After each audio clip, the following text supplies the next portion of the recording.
मेरा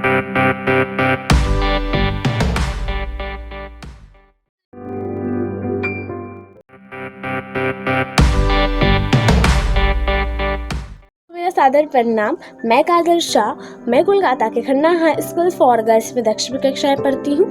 आज का विषय बेहद ही अच्छा है क्योंकि आज मैं आप सभी के सामने एक ऐसे विषय पर चर्चा करूँगी जिससे आप सभी को बेहद ही कुछ सीखने को मिलेगा। जैसा कि हम जानते हैं कि एक लड़का और एक लड़की एक ही माँ के पेट से निकलते हैं, है ना? तो मुझे आप बताइए कि हम लोग लड़का और लड़की में तुलना क्यों करते हैं?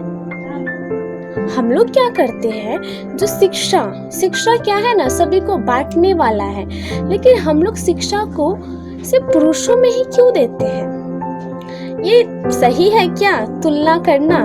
तो मेरा आप सभी से यही कहना है कि जीवन में हमें कभी भी लड़कों और लड़कियों में तुलना नहीं करना चाहिए। आप जो समझते हैं कि जो आप चाहते हैं किसी पुरुष से ही हमारा भारत विकसित हो जाए, तो ये होने वाला नहीं है। जिस प्रकार एक माँ दोनों एक कोख से बच्चों को जन्म देती है, तो उसमें लड़के भी होते हैं, लड़कियां भी होती है। तो एक लड़का एक लड़की का अधिकार समान होना चाहिए। दहेज एक कालापन है, बहुत ही गंदा घिनौना है।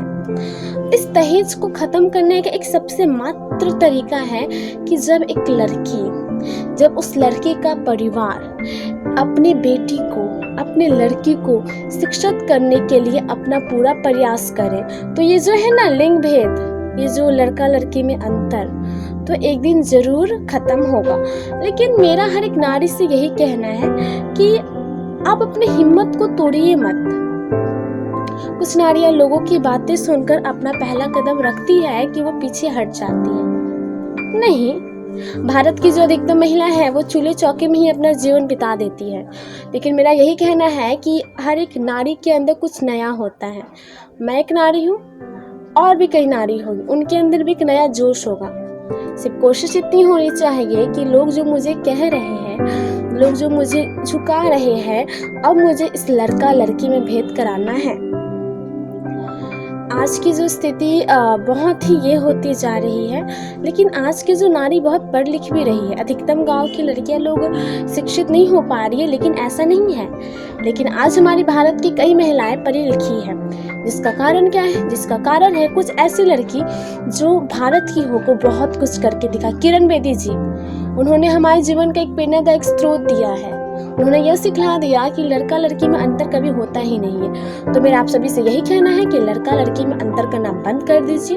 दोनों एक ही समान होते हैं, दोनों एक ही जैसे होते हैं, तो आप दोनों में अंतर नहीं कर सकते हैं। तो मेरा आप सभी के सामने एक छोटी सी भाषण प्रस्तुत थी। आप सभी ने मेरे भाषण को सुना, उसके लिए दिल से धन्यवाद।